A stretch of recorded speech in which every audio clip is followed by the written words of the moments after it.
Steve Johnson sat outside his wife's office at 7 p.m. because that was the day he planned to end the farce he and his wife called marriage. Some husbands don't notice the signs. Over time, when she had never worked this late before, I started dressing better. Girls' evenings out. Decrease sex, not Steve. He noticed it and will end it. Steve estimated that this had been going on for 2 months. It was then that he first noticed that his wife Angela wore red high-heeled shoes to work. She hated wearing heels. The only times she tolerated them were the rare weddings or other special occasions, and when she wore them in the bedroom. On certain occasions, she wore red heels and white stockings with a sexy lace bra and thong panties. Steve loved the white thigh-high stockings, and he loved seeing her in heels. He thought they had a wonderful love life. But she never wore high heels to work, and he asked her about it. "Why are you wearing heels, honey? Is something happening today?" he asked. She stopped for a moment, then continued walking and, without turning around, said, "Today I have a meeting with my boss. I just want to look professional." He didn't answer, but thought, maybe like a professional street slut, but remained silent. Then overtime began. At first it was an hour here or there, but later it became 2 to 3 hours several days a week. Once the bachelorette party started, he realized what was really going on. She hated clubs, salons, and bars. Her idea of going out was to have dinner or coffee. She didn't drink a drop and looked down on those who did. He followed her to her 3rd bachelorette party, and she went to a house in Glen Ellen. He knew this house. He had been there several times for parties. It was the home of her boss, Martin Schindler. Steve waited an hour, and when he was sure this was her plan and not just a stop along the way, he let the air out of all 4 of her tires and drove home. She didn't mention the tires when she got home that night or over the weekend, but he heard her tell Jenny, their daughter, "Would you believe that someone let the air out of my tires last night?" "No way, is this true?" Jenny asked. "Yeah, thank God they didn't cut them.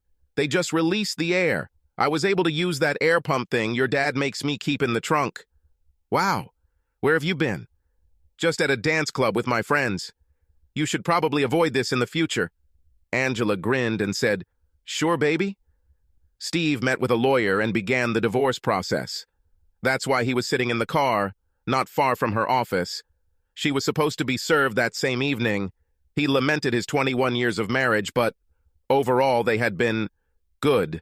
They produced his 17-year-old daughter, Jenny, who was the apple of his eye and a daddy's girl. He met Angela when he needed a lawyer for a contract dispute with his employer. She was then a receptionist who wanted to become a paralegal. He thought she was great and asked her out. They dated happily for 2 years before he proposed, and he thought they were happy throughout their marriage. Right up until she started working for Martin Schindler. He drove a truck and had long hours at times, but they spent as much time together as possible. The whole family went on weekend trips as Jenny's schedule allowed. She always had either sports or some other time-consuming activity. Steve and Angela sometimes traveled to Galena, Illinois, to visit wineries, or Lake Geneva, Wisconsin, to shop and relax without Jenny when she was old enough. The shock of Angela's betrayal cut him deeply. She became more and more distant from him, but he never suspected that she was cheating until he noticed the heels. From there, it was all downhill. Her attitude was bad and getting worse. He remembered the conversation the night he followed her. "Darling, why don't we have dinner and go to the cinema today? I have a rare day off on Friday and I want to spend some time with you," he said. "You know that now I meet girls on Fridays. They rely on me to be their designated driver. Let them get by for one night.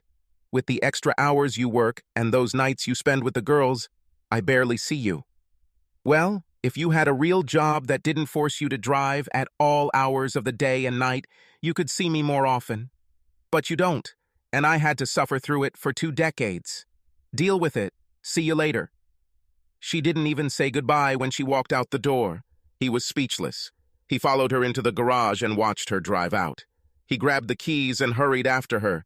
There was only one exit from their area, and to get to the exit of their house, you had to go through a whole maze of streets. He was able to catch up with her as she turned onto Main Street and followed her to Martin's house. He avoided her for the rest of that weekend. and decided to find a lawyer on Monday. He wasn't about to go scorched earth. He just wanted their marriage to end peacefully. He felt, through her words and actions, that she didn't want him anymore. So why hold on to the slippery rope? She could have her boss without a fight on his part. That's how he felt. He told his daughter about it that Monday. "She's cheating on me, pumpkin. You may not have noticed a difference in the last couple of months, but I do. She has sex with her boss." "No way, Daddy, I don't believe it." I followed her to his house. She said she was going out with friends, but that's not true. She went straight to her boss's house. But her tires were ruined in the club. "No, honey, I did it. And I did it outside her boyfriend's house when I saw that she wasn't going to the club." "I just can't believe it, Dad." "Me too, but it's true." His daughter sat next to him in the car, waiting for the fireworks to inevitably start. "Are you really sure, Dad?" "No chance?" Jenny asked. "No, pumpkin. Everything is over. She broke my trust and tore out my heart. I cannot tolerate such betrayal. What if she felt like she had a reason to do it? Pumpkin, there is no reason to justify a long affair. What if she gets drunk and it's just one time, maybe? If she had been raped, of course it would be different. No, she chose this path. She betrayed my trust. Trust is the most important thing you can have with someone. You can never love someone you can't trust. I could never love someone who betrayed me like that." Our marriage fell apart. Jenny looked out the window and saw two men approaching the car. "What an idiot," Angela Johnson said, looking out the window of their law office, having sex with Martin, glad that their office had gold-tinted windows on one side. "I can't believe it. He thought he'd get to me first." There was no lovemaking there. It was bestial in every way. It took him 6 months to attract Angela, and he was grooming her to replace his wife, who had just received a final divorce decree ending their 19-year marriage. He was tired of his ex-wife's whining and moaning about everything. He was tired of her weight gain. He was tired of her lack of sexual desire. He was embarrassed to be seen with her, and when his twins left for college, he broke free. Angela was the same age as his wife, but more elegant. She had the toned body of a 30-year-old and was amazingly beautiful. Martin had already improved her wardrobe, and she was going to be a great boss's wife. A knock on the window made Steve jump. "Are you Stephen Johnson?" Rolling down the window, he said, "Yes. You've been served. Please read the documents carefully. There is a restraining order that requires you to stay 100 meters away from Angela Johnson, Jennifer Johnson, and your family residence." "What? Injunction? From Jenny?" Jenny snatched the envelope from his hands and read the headline about the divorce. She found a restraining order and handed it to him. "What the hell?" he shouted. "Oh, God, no!" Jenny moaned. "Daddy, I swear I didn't know." "What are you talking about?" She handed him the rest of the papers. The documentation laid out several allegations. Spousal violence, child abuse, sexual abuse of a minor. "Jenny, why?"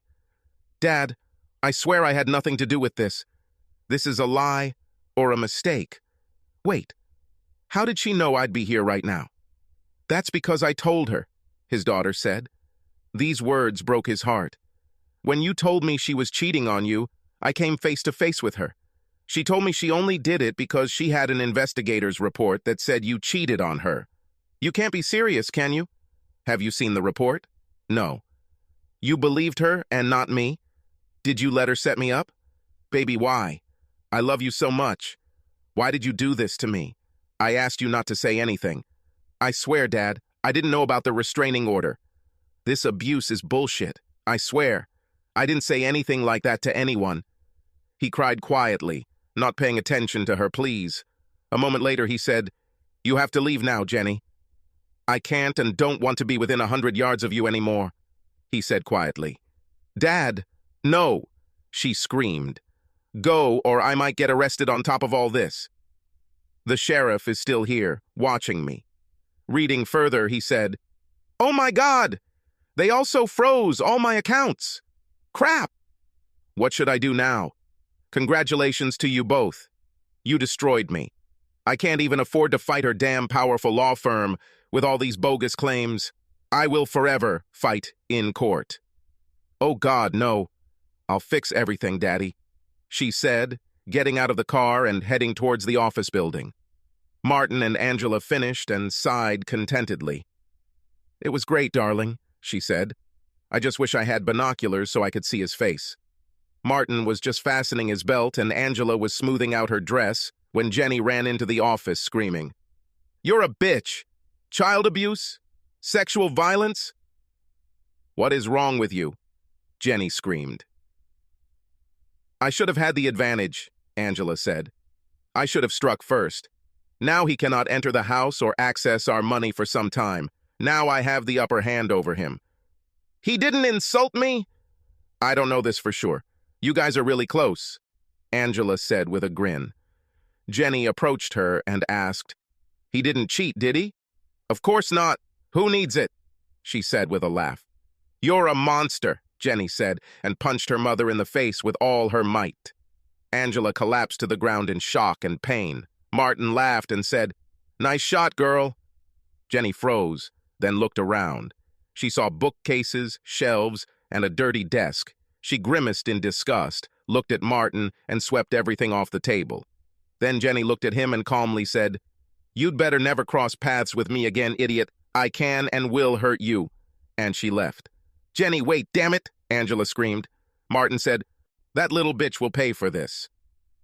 On her way out, she passed a man with an envelope in his hand who asked her, "Are you Angela Johnson?" "There," she said and rushed away. Both Angela and Martin laughed at the fact that she was served with Steve's divorce petition.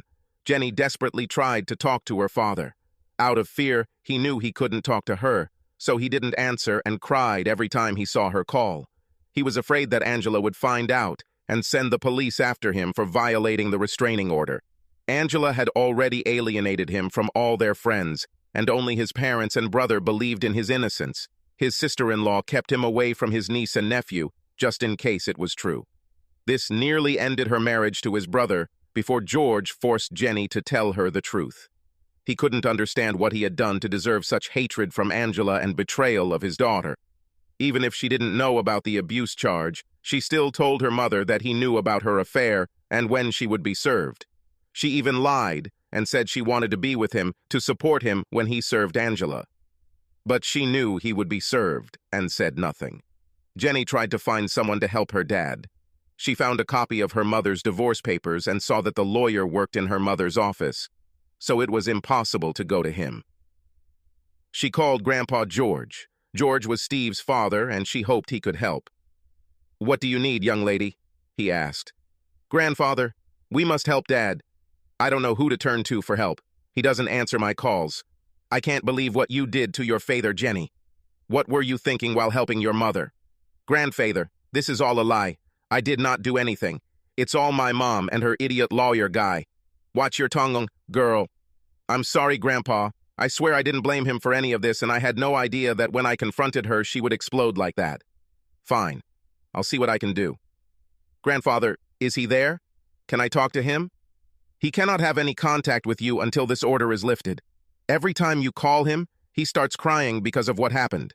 He's afraid your mother will find out he talked to you and turn him into the police. His lawyer said a court date has been set for a hearing in the case, but nothing can be done until then." Jenny, crying bitter tears, said, "Grandpa, tell him that I love him and miss him. If I see him, I will do it." Jenny hung up and cried for several minutes. When she finally calmed down, she went into her mother's room, started taking her underwear out of her drawers and her new clothes out of her closet, and threw them down the stairs. She picked up a large pile of clothes, carried them out the front door, and threw them in the middle of the lawn. She laughed when she saw that some of the outfits were so new that they still had tags on them. "Screw you, Mom," she said out loud and went into the barn to get lighter fluid. She poured the entire can onto her clothes and used matches to light it. She noticed that the time was getting closer to when her mother would return home. Jenny smiled as an idea came to her mind. Pulling into the driveway, Angela saw Jenny sitting on a lawn chair in the front yard, roasting marshmallows over a pile of her burning clothes. She screamed and ran out of the car, screaming at Jenny. "What the hell are you doing? Have you gone crazy?" "No, Mom. I'm completely out of my mind. I decided to make you pay for the fact that my dad can't talk to me."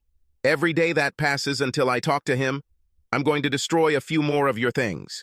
You better retract this bullshit abuse claim ASAP or more of your stuff will go up in flames. And if you touch me, I will report your abuse to the authorities and also tell you that your boyfriend asked me to show my panties. Angela gasped and stammered. Jenny, a court date has been set for Monday. The restraining order will not be renewed. It was only for a short time. Don't worry, Mom. Until I talk to him, things will turn into smoke. Crap, Angela shouted, entering the house. She called Steve, but of course he didn't answer and deleted the message without listening to it. Moments later, a fire truck and a police car arrived. One of the neighbors reported the fire. A policeman and one of the firefighters approached Jenny. "What does all this mean, young lady?" asked the officer. "My mother wanted to get rid of the clothes she had grown out of. She told me to burn her at the stake," Jenny said. "You can't light a fire in the front yard? Is your mother home?" he asked. "Yes, sir. I'll put it out with a hose if you want." The fireman spoke and asked, "Did you use anything to light it, or did you just set the clothes on fire?" "A whole can of lighter fluid," she said proudly. "There is no water. We have some sand. I'll fill it up," the fireman said. While the fireman was dealing with the fire, the policeman rang the doorbell. Angela opened the door, ready to attack her daughter, but realized it was the police. "We'll put out the fire. It's no big deal, officer," Angela said before he could speak. "The firefighters are doing it now, ma'am. Did you know it's against city ordinance to have an uncontrolled fire in your yard?" "No, I didn't know," she said through clenched teeth. "Here's your fine. You just need to pay. No court appearance is required. Next time, ma'am, just give your unwanted clothes to Goodwill. Less fortunate people could use it." She closed the door. Angela's lawyer appeared before a judge for a restraining order hearing next Monday. He did not attempt to renew it, knowing that it was received falsely. It served its purpose, bought time, and ruined Steve's reputation. Steve's lawyer filed a motion to charge Angela with perjury. The judge said, "Without conclusive evidence that the order was filed under false pretenses, there was no perjury. You may be opening this can of worms in your divorce counterclaim, but you know there is no prospect of a claim." The fact that the restraining order was lifted was of little comfort to Steve, who was in a terrible state of depression. His life was falling apart because he couldn't cope with false accusations, frozen assets, his wife's betrayal, and what he felt was the worst part of it all, his daughter's betrayal. He barely made ends meet. He took time off from work, drank too much, and was miserable. He went to his house in the afternoon when he knew Angela and his daughter wouldn't be there. He discovered that she had changed the locks, but tried opening the garage door and it worked. He found all his things in the garage. There were several boxes and his clothes were in garbage bags. He noticed that she left him the wedding album and all the photographs of the happy family that used to be hung throughout the house. He kept in touch with his parents and brother, but the relationship was strained due to his problems. His parents begged him to see a psychiatrist, but he refused. He felt like he didn't need a psychiatrist to tell him his life sucked, and there was nothing he could do about it. Angela's law firm waged a campaign of war without mercy. They even told his employer about the restraining order and abuse allegations, and Steve was fired for that reason. There was a moral clause in his contract. If he had been in a better state of mind, he would have known that he could fight this and most likely win. But at that moment, he simply could not do anything. Nobody knew where Steve lived. He communicated with his family only by telephone. The only time anyone saw him was when he had a mandatory court appearance for his divorce and refused to talk to anyone other than his lawyer and the judge. Jenny tried to talk to him on such occasions and cried every time he passed her without looking at her. She thought he looked like the walking dead. Angela was happy with how things were going. She began to resent Steve months before Martin turned her against him, and over the course of her seduction, she almost came to hate Steve. After months of legal wrangling, the divorce was declared final. Steve got his share of the assets back. His lawyer was able to get the house sold and he kept his truck. He couldn't find a job because of false rumors circulating around town that he was abusing his daughter. No one cared that he was not accused of anything. He decided to move to Chicago, where he found work in his field as a truck driver. He put all his belongings in the back of the pickup and was saying goodbye to his parents when Jenny pulled up. "Dad, I'm so sorry. None of this should have happened, she said, running up to hug him. He cried and didn't hug her back. You chose your mother over me without any evidence. Because you went to her, the first domino fell. I am a simple driver, and I had to have the element of surprise in front of the law firm where she works. I had to file first so she couldn't retaliate. Now you understand why. Daddy, I didn't know. I'm sorry. I'm leaving now. This false accusation of child molestation just won't go away. Once you're accused of something like that, it's a stink you just can't wash off. Someday your mother and her lover will pay for this. Goodbye, Jennifer. I loved you more than my own life. I did everything I could to give you a good life. I just hope you don't grow up like your mother. She burst into tears as her grandmother hugged her. This gave him the opportunity to get into the truck and drive away. Angela, will you marry me? Martin asked the day the divorce was final. Yes, Martin. Oh, yeah. She began to cry and jumped up to hug him, causing a small scene in the restaurant. Let's go to your house and celebrate, she said when he paid the bill. She loved his big house and couldn't wait to move in and remodel it. When she got rid of the tacky furniture and curtains that his ex-wife had chosen, it was imperative that their bedroom set should be the first thing to buy. Martin laughed as they walked out, and he saw his ex-wife having dinner with her parents. His ex-wife Carol was disgusted with him and his latest mistress. She spat at him as they passed by, and he didn't even pay attention to it. Steve walked into the truck warehouse and saw his colleague Lou standing in the doorway. Steve, what's the matter, dude? You look like someone ruined your oatmeal. Divorce today final. Ah, well, after what that bitch did to you, you should have some fun today. It's not her, it's my daughter. She took that bitch's side and I just can't deal with it. She calls me and emails me, but I just can't bring myself to talk to her. Maybe I should see a psychiatrist? Maybe you should let off some steam, a voice said from behind them. Hello, Mariana. That's not a bad idea, Lou said. Ha, who needs my dried-out old ass? Said Steve. Marianne leaned over and whispered, For me, and ran her tongue along his earlobe. She walked away and the men shook their heads at her ass as she walked away from them.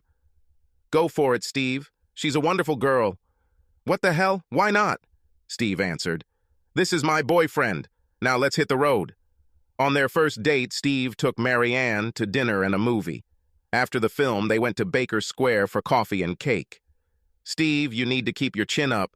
You're a good guy who's down on his luck. Everything will work out in the end, she said. Maybe, Marianne. For a long time, I could not understand what I did wrong. I didn't understand why she attacked me so much during the divorce. For heaven's sake.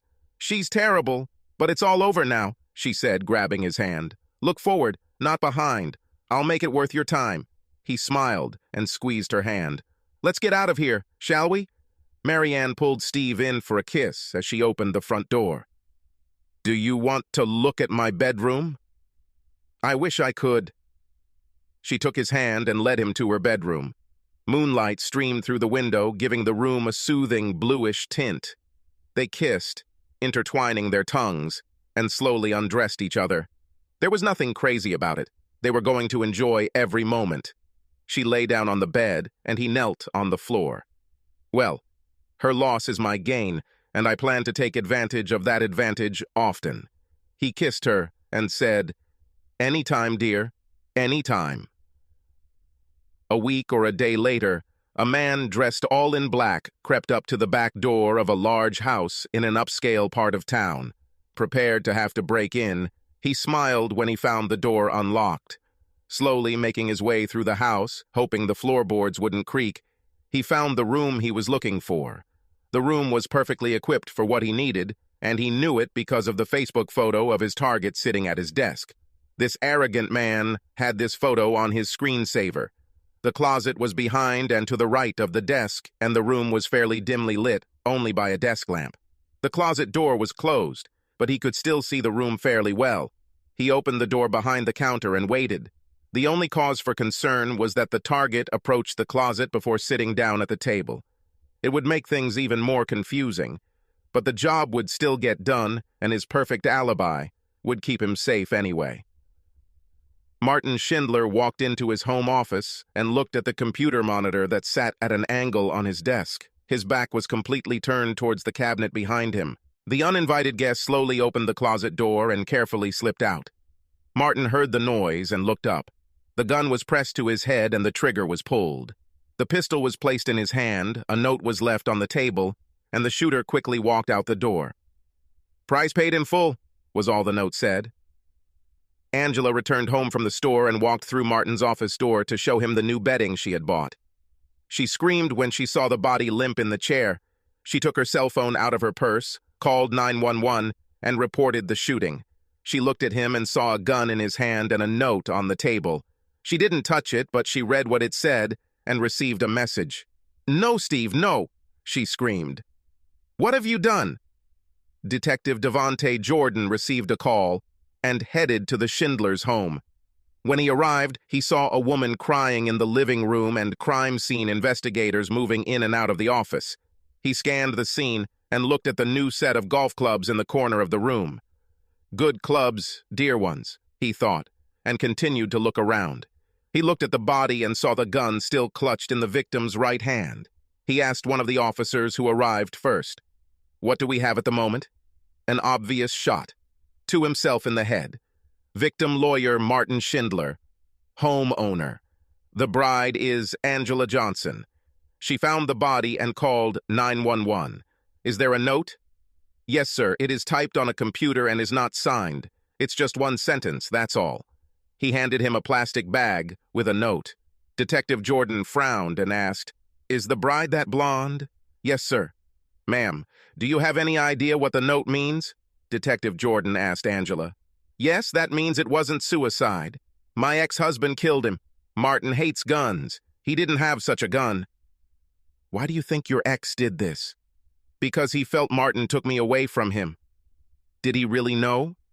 Did you date the deceased while you were married?" Lowering her eyes in embarrassment, she said, "Yes." "Could there have been anyone else who might have wanted him dead? He was a lawyer, right? I think his ex-wife was very angry about being left. He practiced corporate law, civil clients who have almost never been in a courtroom." "Okay, ma'am.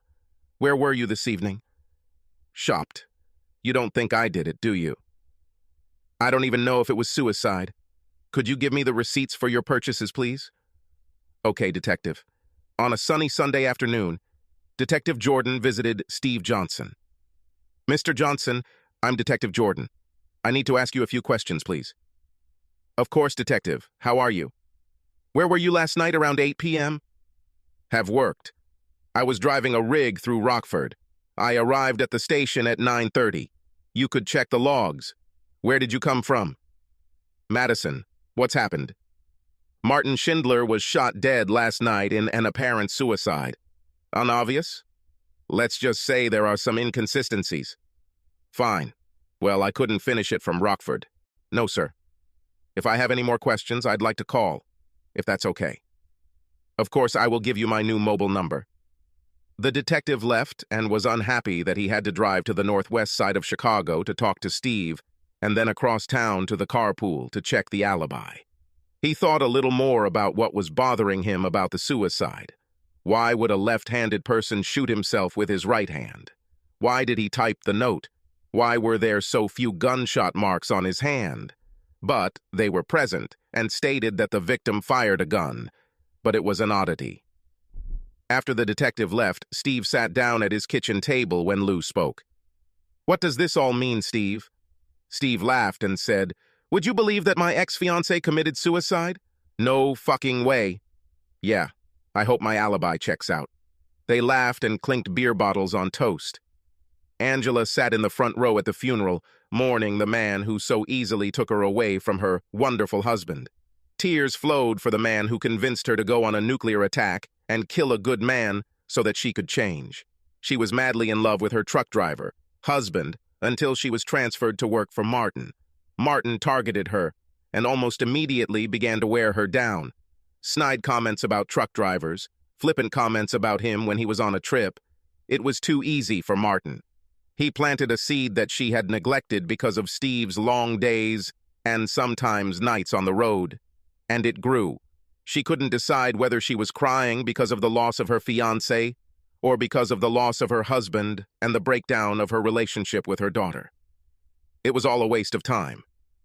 She didn't hear anything and wouldn't care if the room was buzzing around her. She didn't see the looks Martin's ex-wife and his daughters were giving her. They blamed her for his death. "You could come to the funeral and pay your respects," Angela said, approaching her daughter, who was home for the weekend from college. Jenny looked at her intently and said, "How dare you tell me that I should respect the man who destroyed my father? Fuck you. I shouldn't even call that piece of shit a man." She slammed the door as she left the house and took the long drive back to college in La Crosse, Wisconsin. Detective Jordan was sitting in a meeting with his boss discussing the lack of progress in the case. All the suspects' alibis have been verified. Steve Johnson's truck tracker shows he made no stops on his way from Madison to Chicago, and the timing of the trip was correct. The warehouse team identified him as the driver. Angela Johnson's receipts and surveillance cameras place her at Macy's, Victoria's Secret, and Starbucks in the medical examiner's window at the time of her death. Schindler's ex-wife and her daughters had dinner with her parents, brother, and sister-in-law in honor of her birthday, said Jordan. "Was it your ex's birthday?" the commander asked him. "No, they were just celebrating it. Heck, I even checked on Johnson's daughter, and she was at college over 3 hours away in Wisconsin." "There's no chance that it was suicide?" the commander asked him. "It's possible. It just seems to me that it's not true." "Well, with no suspects, no motive, and no concrete evidence that it was even a murder, let's close it as a suicide." Jordan nodded and left the room, upset. 6 months later, Angela invited Jason Davis to dinner. It was their third date, and Angela got him into bed. After a passionate night, Jason went home. He opened a bottle of beer before going to bed and sat down to check his email. As he sat at the kitchen table, a gun was pointed at his head and fired. They put a gun in his hand and left a note. "The price has been paid in full."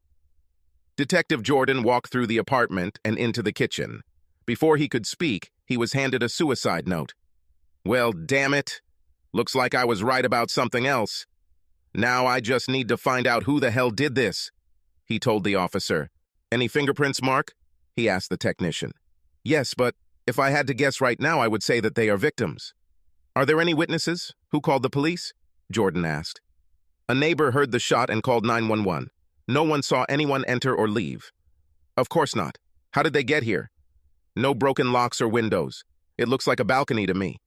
"The sliding door was not locked. The victim probably wasn't worried about this since he was on the second floor, although it wouldn't be that difficult to climb up. I would say that anyone of fairly average height could jump, reach the bottom, and pull themselves up." "Average height for a man or a woman?" "Average man, tall woman." "Where is this guy's phone number?" Jordan asked. "Packed here." Jordan used his gloved hands to find the last call on his phone. Just had to check. The last call was made to Angela. "I'll be shocked if she's not Angela Johnson." After the usual condolences and pleasantries, the detective got to work. "Miss Johnson, why do your lovers seem to want to commit suicide?" Detective Jordan asked. "It must be Steve. He is the one punishing me." "Where were you last night, ma'am?" "At home all night. I have an alarm system that will confirm this." "Tell me about the alarm system." "When it's on, it detects doors and windows opening." "I turned it on when Jason left last night, and I turned it off this morning when you arrived," she said through tears. "Did you turn it off at any time last night?" "No. Jenny is at college, so it was on all night." It's easy enough to check. So, your theory is that your husband is behind these apparent suicides?" "Yes. Who else could it be?" "When was the last time you talked to your husband?" "Until the divorce." "Did you see him following you, or did he contact you?" "No." "Then how could he know your last lover?" "I don't know, but it must be him." "Fine. That's all I have at the moment." "Please stay close," he said, turning to leave. "Oh, one more question. How tall are you? 5 feet 9 inches or so?" 5 feet 10 inches. "Why do you need this? Just curious. Once again, my condolences for your loss." "Is it the same note?" the chief asked, when Jordan returned to the police station. "Yes, sir," Detective Jordan said. "Inform me daily about your progress. This is too much for a coincidence. The woman's alibi is reliable. I'll see if I can ruin it, but we'll see. I'm going to see her ex-husband now," the detective said cautiously. "Then let me know what you get." As Detective Jordan left, he had a bad feeling that all of the prime suspects' alibis would be as reliable as the last time. Steve and Marianne were cozy on his couch, watching Jack Ryan on Prime when the doorbell rang. "Detective Jordan, what can I do for you today?" Steve asked, gesturing for him to come in. "Sir, where were you last night at 1:30 a.m.? On the way back from Detroit, I arrived at 2:30. What happened this time? Do you know Jason Davis? I don't think that's true. He met with your ex-wife. Looks like he shot himself last night." "No fucking way. Looks like it, huh? Maybe she's a serial killer, a black widow or something like that." "Maybe. Thank you. If I need anything else, I will contact you." Steve laughed as he closed the door. "What was all that, baby?" asked Marianne. "It looks like another of my ex-wife's boyfriends has died." "Oh, God," she breathed, raising her hand to her mouth. "Yeah. Thank God I have an alibi. I hope whoever kills motherfuckers keeps choosing times when I'm on the road." Steve's cell phone rang. He looked and saw it was Jenny, so he ignored it. Marianne frowned and said, "Will she never have a chance? I don't understand why I need this." "She misses you." She turned to me and we talked. "What?" he shouted, standing up. "Relax, honey," she said, pulling him back down. "I'm not going to interfere. It's your decision, and you have to live with it. She's still your friend on Facebook. She saw me tag you at the sushi place I forced you to go to with me last month. She follows your Facebook, just like you follow hers. She texted me right away, just to see how you were, and to tell me she was happy that you had found someone you were happy with. She told me she will never stop trying to talk to you. She calls me once a week or so just to chat. She likes to hear where you've gone and where you're going. She was fascinated by the fact that I planned your runs and controlled your schedule. She said that I can always be sure that you will be at home when I need you, and this will help our relationship, unlike your ex's. She always wanted to know what cities I saw. We talked for hours about the places, people, and things I had seen on the road since she was little. When she was a child, I had many night trips that took me back to the morning. I made her breakfast, we ate, and I told her about my trip. He sighed with pleasant memories. "Marianne, I love you, but please stay away from this." She hugged him and said, "I'm not involved in this. I will never drag you into anything. Everything depends on you." I told her straight out that I wouldn't put you two together. He nodded, hugged her tightly, and stopped the show. "I just don't have anything that could put her at the crime scene, Chief." In fact, there is no evidence that anyone was at the crime scene. No forced entry, no finger or toe marks, and no discrepancies in spatter patterns. If it weren't for the identical notes, I would have closed them both as suicide, Jordan told his boss. "Is the ex's alibi hermetically sealed?" asked the commander. "Like a nuclear reactor?" "Crap. Did you see Schindler's ex-wife as some kind of revenge?" "Yeah. She was at the club, on CCTV, with her new boyfriend, and her kids were at school." "Crap." 2 years later, Angela broke her pattern and began dating Lance Forrest. She promised herself that she would not risk anyone's life by dating men more than once after suicides. However, she was not celibate.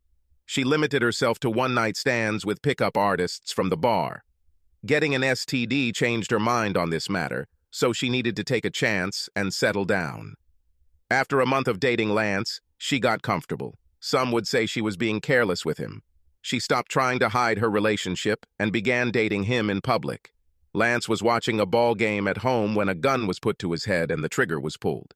The gun was placed in his hand, and the same note was left again. "The price has been paid in full." "This is Jordan," he said, answering his cell phone. "Hello, Detective. This is Detective Stan Anson from Schaumburg. What can I do for you, boy? Do you have an unsolved case that my case may be related to?" "Which one?" "Fully paid suicides. I have one." "No fucking way?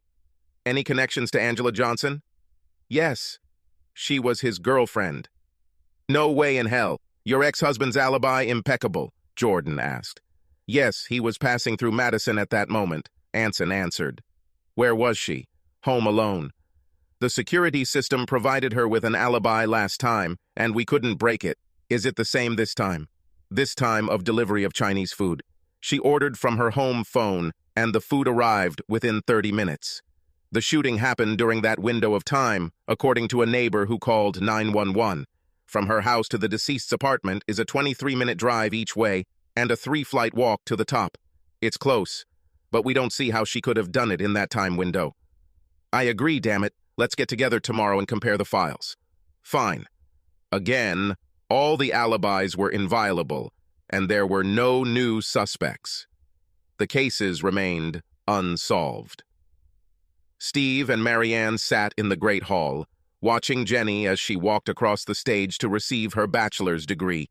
Steve beamed with pride and had to wipe away the tear that threatened to roll down his cheek. Marianne squeezed his hand tightly and kissed it. After the ceremony, they went out to their car, and Marianne asked him, "Honey, you love her so much, please call her." No, she made her choice when she sided with her mother and not me. She only regretted it when she felt bad about what her mother did to me. I needed her to be on my side, I was right, but she didn't believe me and opened the door for her mother to take my life out from under me. Do you know that there are some old friends of mine who still believe that I molested Jenny and got away with it? Marianne nodded. No, she made her choice, and we all have to live with it, he finished. Marianne frowned at his stubbornness, grabbed his hand and said, "Were you as stubborn before the divorce?" No, not even close. 5 years later, Angela and Jenny sat in the front row of the funeral home's memorial room. It was a large turnout for Steve Johnson's wake and funeral procession. Steve died of pancreatic cancer 4 weeks after he walked Jenny down the aisle at her wedding. He had a few new friends and colleagues who appeared, but he did not regain a large network of friends after the divorce. Most of his old friends, neighbors, and colleagues came to pay their respects to a good man they knew and had lost touch with over the years. His girlfriend, Marianne, was there. They never got married. She tried very hard not to spit on Angela for the pain she caused her man. His best friend, Lou DeMarco, regaled Jenny with stories about the last years of her father's life. He filled her heart with stories she would never have known. It was Marianne who finally convinced him to listen to Jenny and make peace with her when he was given a terminal diagnosis. He spent years throwing away letters, deleting emails, and ignoring calls. Their reunion was perfectly timed, as he and Marianne knew these were his last months. Jenny actually rescheduled her wedding day, which cost her a fortune due to increased fees for urgent work. But she got her deepest wish. Her dad gave her to her husband. Their tearful reunion and walk down the aisle gave Steve one last peace of mind before he lost his final battle. The last words he spoke were his thanks to Marianne for returning Jenny to him and his apology for never marrying her. She understood and never pushed him towards marriage. They were already happy. Marianne told Jenny how he always missed her and regretted not contacting her years ago. Her mother asked about it, and Jenny told her about some of the moments of their reconciliation. She said, "He told me he was at my graduation, in the back rows, away from anyone who might recognize him." "It's true," Marianne confirmed. "I was with him. He said he followed my career as I rose through the ranks and became a detective in Streamwood. He was so proud of you." He kept clippings from the Herald. "You were the youngest person to ever become a detective there." He liked it when they said you had a knack for criminology, and later when the newspaper called you a crime scene expert, he almost cried, Marianne said. He said it was because of all that stuff you guys watched Columbo and Criminologist together when you were little. He hoped that you would get to Chicago or some other big city and have more important things to do. Jenny smiled through most of the wake, listening to stories about her father's life after the divorce. She was happy to finally meet Marianne, whom she still spoke to from time to time. His new life seemed as good as it could be. He died a happy man. She said her last prayer after the funeral and thanked God that he had finally found peace. Angela tried to reconnect with Jenny throughout the wake and funeral. She ruined everything at the after-service lunch when she made the wrong comment at the wrong time. They were sitting alone after everyone had left when Angela said, "Jenny, I've finally found peace." "What are you talking about, Mom?" "I haven't been able to have a relationship for the past few years out of fear that your father would kill them." Jenny couldn't believe her ears. "He was acquitted by the police, you worthless bitch. But now you're happy that he left so you could have some fun? I hoped you had changed, but now I hope you rot in hell." Angela winced. "You do not understand." Jenny cut her off and said, "The next time I see you, Mom, is when we get your fat ass in the ground." "No, Jenny, please understand." She interrupted again, saying, "Goodbye, Mom. Good luck in your sex life." This was the last time she spoke to her mother. 10 months later, Angela was having dinner with her boyfriend, Charlie Harlan, at an expensive steakhouse when Charlie became serious. "Angela, these last 8 months have been so wonderful for me." Squeezing his hand, she said, "For me too, Charlie. I wasn't sure I'd ever love again, but we found each other. Angela, I love you. Will you marry me?" Angela took a deep breath and said, Yes, I will marry you." At that moment, she thought, "He's dead. I have nothing to worry about." A week later, Charlie sat on his back porch, thinking about his upcoming wedding and Angela moving in with him.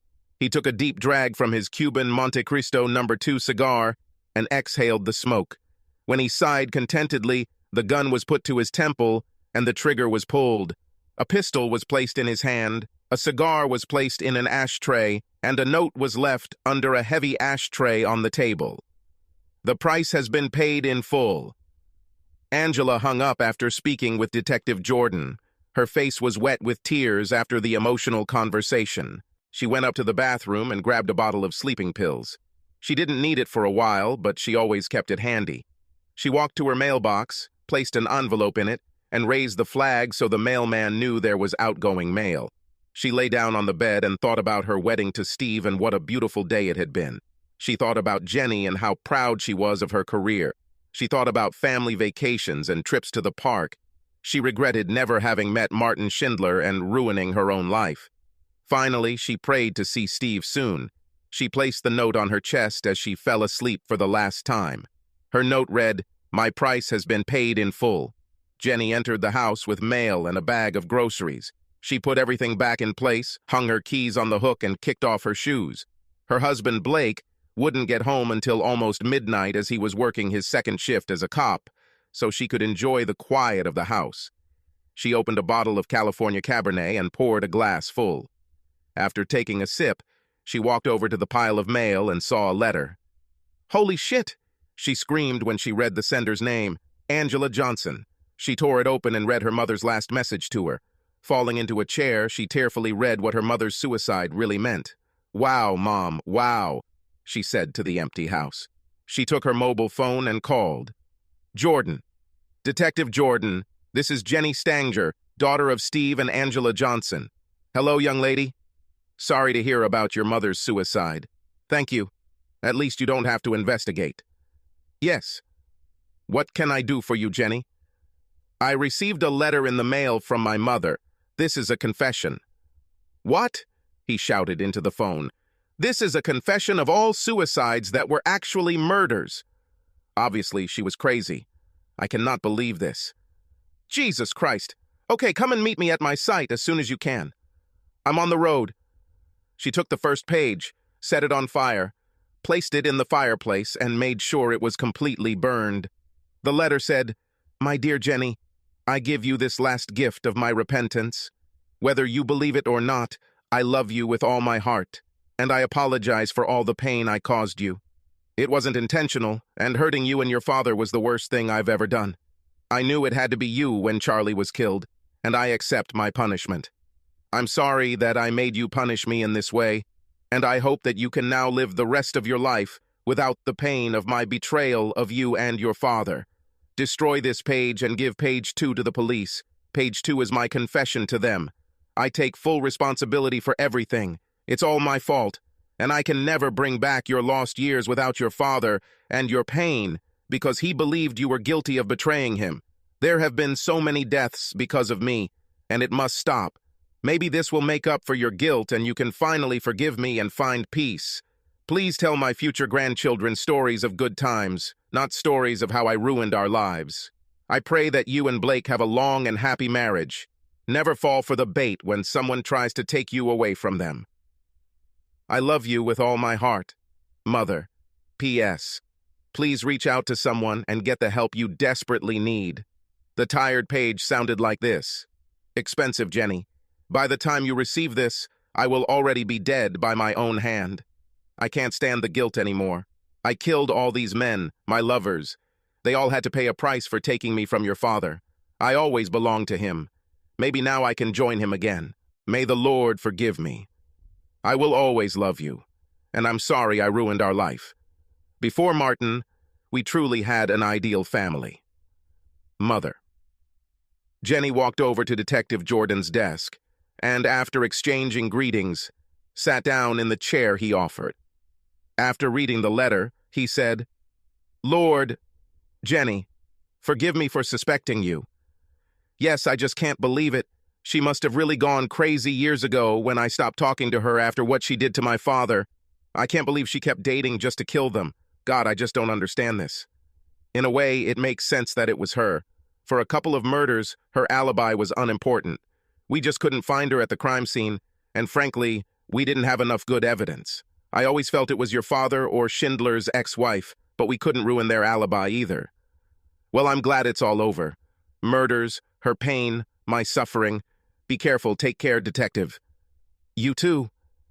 Jenny walked out of the police station with a smile a mile wide and shook her head. She stopped, opened the car door, looked at the sky and said, Thank you, Mom. I hope you find Daddy wherever you are. Subscribe to our channel so that your second chaff doesn't cheat on you, and go ahead and listen to the next story, because this story is nothing compared to the next one. If you're under 18, don't even think about listening to the next one.